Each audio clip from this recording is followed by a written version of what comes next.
Okay students, चलिए अब हम सॉल्व करते हैं एक थोड़ा सा हैवी लेवल का क्वेश्चन। देखिए, a radioactive substance X decays to Y with a decay constant lambda 1 and Y decays to Z with a decay constant lambda 2.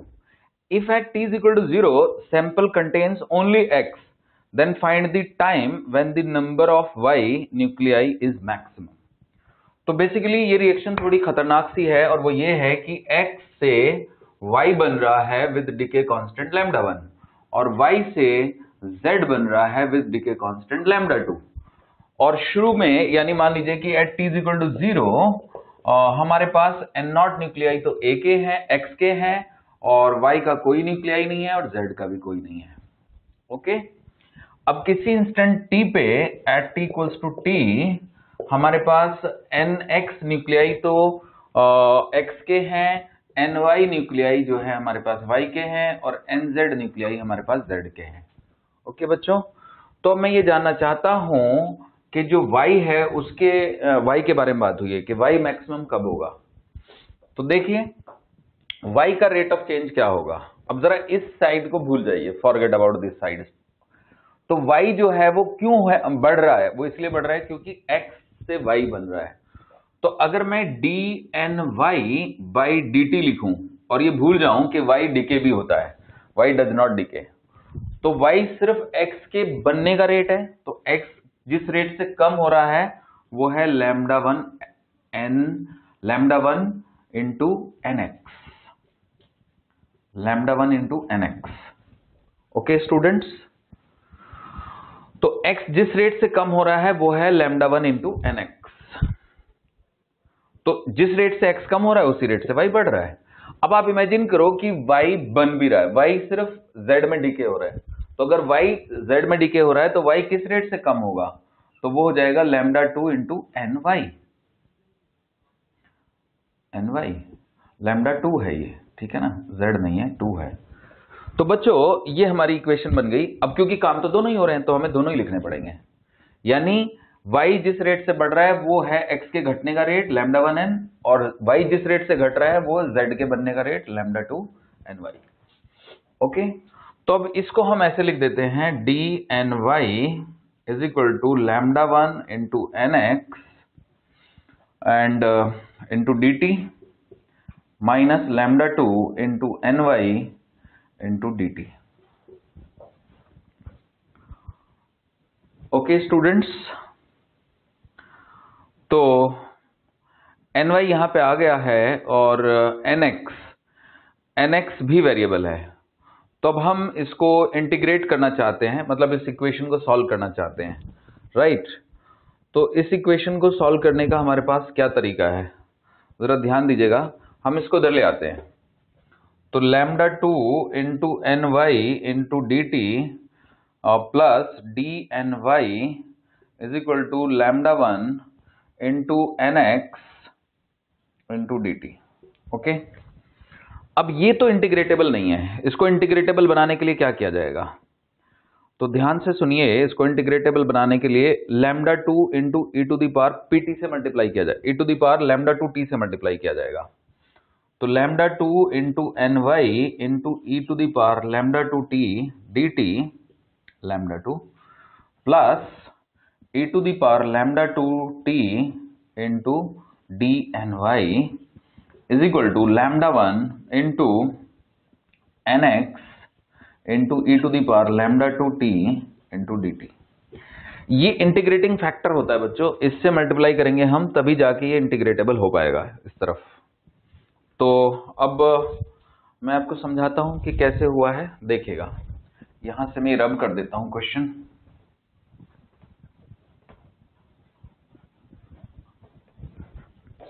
देखिए, अगर मैं इस तरफ देखूं तो ये प्रोडक्ट रूल है। यानी अगर मैं आपसे कहूं कि भाई डिफरेंशिएट करो, किसको डिफरेंशिएट करो, NY into e to the power lambda 2t को डिफरेंशिएट करो, तो आप कहेंगे सर डिफरेंशिएशन का एक रूल है, प्रोडक्ट रूल। तो पहले मान लीजिए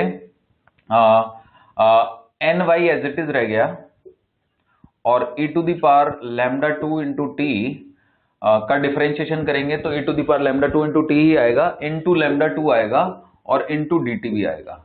फिर अगली बार आप e to the power λ2 into T को एज इट इज रखिए और ny को डिफरेंशिएट कर दीजिए, dny आ गया। ओके, तो ये इसके इक्वल हो गया। अब मैं उल्टा रूल यूज करूंगा बच्चों, यानी कि मैं इस पूरी चीज को ये लिख दूंगा। Okay, so I am writing, यहां से देखिएगा अगर आपको दिख रहा हो तो λ2 इंटू एन वाई, यही तो है, देखो λ2 into N Y into e to the power λt। समझ गए बच्चों? तो ये बन गया differentiation of N Y into e raise to the power λ2t। And right side में देखिएगा, अब nx की वैल्यू हम लिख सकते हैं, nx is n not into e to the power λ1। So this is equal to λ1 into nx is n not into e raise to the power minus λ1t into e raise to the power minus नहीं plus λ2t dt। Okay, तो अब हम दोनों तरफ का integration कर देंगे।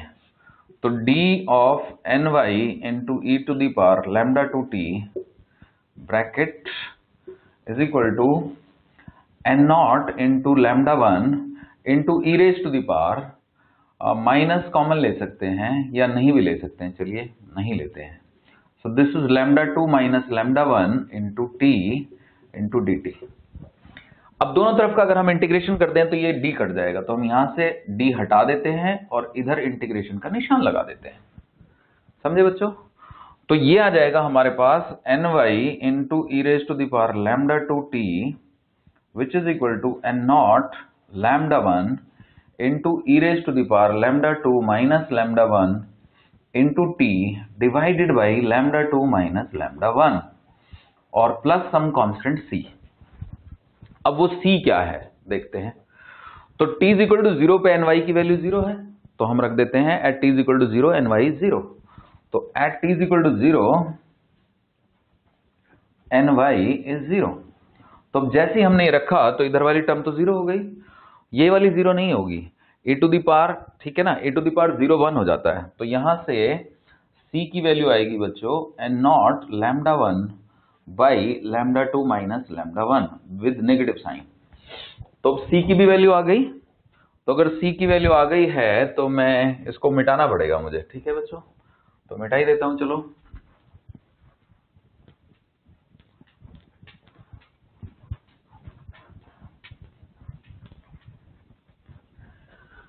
तो c की वैल्यू वापस से डाल देता हूं, तो मेरे पास इक्वेशन आ जाती है ny into e raise to the power λ2t is equal to n not λ1 e raise to the power λ2 minus λ1 into T divided by λ2 minus λ1 plus c की वैल्यू, और c की वैल्यू है बच्चों माइनस में है actually, तो minus n not λ1 n not by λ2 minus λ1। Okay, अच्छा अब इधर मुझे e to the power λ2t नहीं चाहिए, तो मैं पूरी इक्वेशन को e to the power λ2t से डिवाइड कर देता हूं, तो ny की वैल्यू आ जाती है बच्चों। अब ये देखिए n नॉट λ1 कॉमन है, तो कॉमन भी ले सकते हैं हम लोग, n not into λ1 by λ2 minus λ1। अच्छा, इसको जब मैं e to the power λ2t से डिवाइड करूंगा तो ये λ2t वाली टर्म गायब हो जाएगी, बस λ1t बचेगा, तो e raise to the power minus λ1t। अच्छा, इधर 1 था तो 1 को मैं डिवाइड करूंगा e to the power minus λ2t से, तो e to the power minus λ2t बचेगा। तो ये बच्चों ny का एक्सप्रेशन आया, ny का एक्सप्रेशन। अब ये ny का एक्सप्रेशन मतलब ny की वैल्यू मैक्सिमम क्यों होगी ये मैं आपको समझाता हूं। देखो ग्राफिकली देखो, तो अगर हम a के बारे में सोचें a का क्या होगा, तो पता ये चलता है कि मतलब ग्राफ बना के देखें a का क्या होगा, तो a का होगा ये कि a तो यानी x का क्या होगा, तो x तो घटता चला जाएगा, यानी अगर मैं यहां पे टाइम लूं और यहां पे nx लूं तो nx, तो बच्चों nx अगर शुरू में n नॉट था तो it will keep on reducing, okay. अब मैं nz की बात करूं, nz की, तो nz, ये nz है मेरा, क्योंकि फाइनल प्रोडक्ट तो z ही है ना। अब z के जो बनने का रेट है वो y के घटने का रेट है, तो y तो शुरू में है ही नहीं, तो z के बनने का रेट शुरू में 0 है, तो शुरू में इसके बनने का रेट 0 है, पर बाद में ये अपने मैक्सिमम पे पहुंच जाएगा, मतलब it will approach to n naught. तो x घटता जा रहा है, z बढ़ता जा रहा है। शुरू में सारा का सारा x है, बाद में सारा का सारा z है, मतलब y तो जो है ना शुरू में भी 0 है और एंड में भी 0 है। तो y का जब हम ग्राफ बनाएंगे बच्चों, तो y का ग्राफ कैसा बनेगा? तो डेफिनेटली y का ग्राफ ऐसा बनेगा, ये ny है तो ny का ग्राफ ऐसे बनेगा। अच्छा, ny यानी y के बनने का रेट, तो y के बनने का रेट x के घटने का रेट है, तो शुरू में y के बनने का रेट 0 नहीं होगा, तो the graph will start from 0 but the slope will be non zero and it goes up and then it comes down. ये कोई इंस्टेंट है जो हमें फाइंड करना है, t0 मैंने इसका नाम रख दिया है, यानी t0 वो इंस्टेंट है जब हमारा ny मैक्सिमम है, ये इंस्टेंट हमें फाइंड करना था। तो आप ये वाली जो चीज है वो केमिकल रिएक्शन में भी लगा सकते हो, जैसे A से B बन रहा है, B से C, तो कभी ना कभी तो B मैक्सिमम होगा, बिल्कुल सेम इक्वेशन से, राइट। तो चलो करते हैं, कब होगा मैक्सिमम। तो बच्चों मैक्सिमम मिनिमा के लिए आपने पढ़ा होगा कि जब इसका डेरिवेटिव 0 होगा। क्या 0 होगा? डेरिवेटिव। तो इसका डेरिवेटिव 0 पुट करना पड़ेगा मुझे, dny/dt को 0 डालना पड़ेगा। तो dny/dt क्या था? dny/dt था आपका, याद करो dny/dt क्या था? dny/dt था हमारा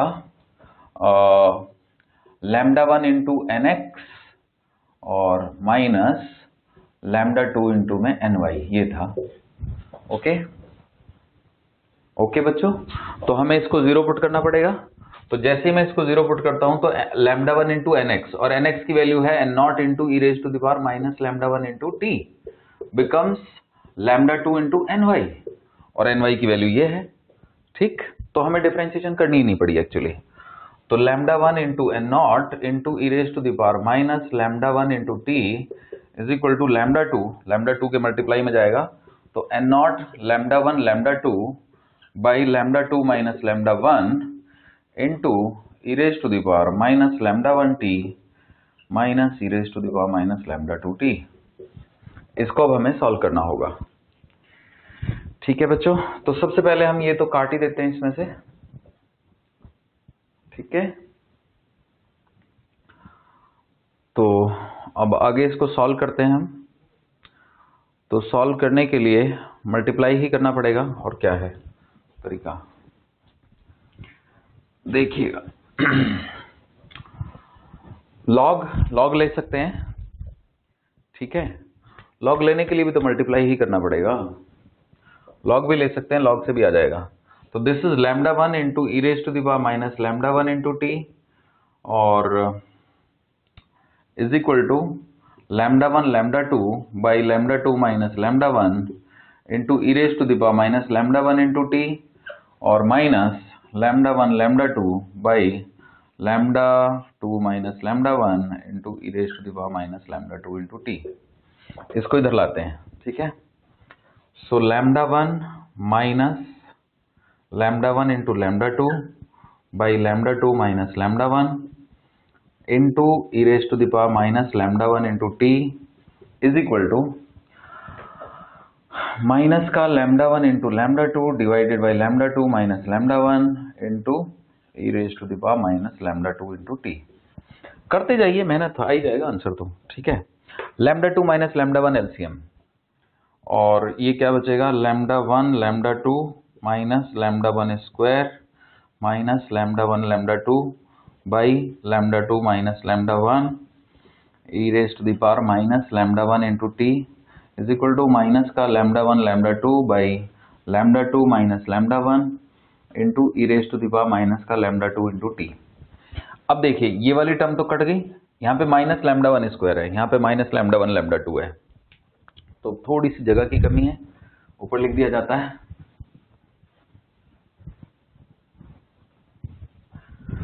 तो व्हाट आई गॉट, λ1 को मैं कैंसिल कर सकता हूं, और ये तो टर्म नीचे वाली कैंसिल हो ही गई।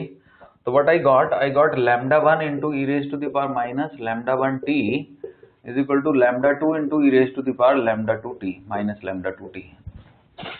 ओके बच्चों, तो अगर मैं इसको ऐसे लिख दूं, कैसे लिख दूं, इसको मैं इधर ले आऊं, e raise to the power λ2 minus λ1 into T is equal to lambda 2 by lambda 1। Okay, तो ये t एक्चुअली t नॉट हो गया, क्योंकि t नॉट ही वो टाइम है ना जब हमने इसके डेरिवेटिव को 0 पुट किया। तो ये इक्वेशन भी हटा देते हैं और यहां से आ जाता है हमारे पास लॉग ले लेंगे, तो lambda 2 minus lambda 1 into T not, log लेने से log at the base E lambda 2 by lambda 1। Okay, तो टी नॉट की वैल्यू आ गई बच्चों, इसको भी मैं मिटा देता हूं। टी नॉट की वैल्यू आ जाती है log at the base e lambda 2 by lambda 1 into divided by lambda 2 minus lambda 1। This is the time. इसको आप ऐसे भी लिख सकते हो, T not is equal to log e base पे lambda 2 minus log e base पे lambda 1 divided by lambda 2 minus lambda 1।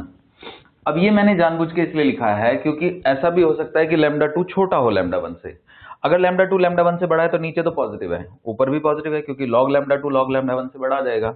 But अगर लैम्डा 1 लैम्डा 2 से बड़ा है तो नीचे नेगेटिव है, तो आप इसको ऊपर माइनस से ऊपर नीचे मल्टीप्लाई कर दीजिए, तो टी नॉट आपका हर हाल में पॉजिटिव आएगा। ठीक है बच्चों, और अगर किसी को ये पता लगाना है कि मैक्सिमम वैल्यू क्या है तो वो भी पता लगा सकता है। तो मैंने आपको ये रेडियो एक्टिविटी का सबसे मुश्किल क्वेश्चन बता दिया है। अब आप कहेंगे कि सर क्या पीएमटी में ये आएगा? नहीं, ये नहीं आएगा। ग्राफ टाइप कुछ अगर आ गया तो आपको अंदाजा हो गया ना बच्चों कि हाँ, अगर x से y बन रहा है, y से z बन रहा है, तो x तो घटता ही जाएगा, ये x के घटने का रेट है, z बढ़ता ही जाएगा, ये z के बढ़ने का है, और y जो है वो पहले बढ़ेगा फिर घटेगा। ओके, ग्राफ टाइप कुछ क्वेश्चन आ सकता है अगर आया तो। ओके, नोट कर लीजिए।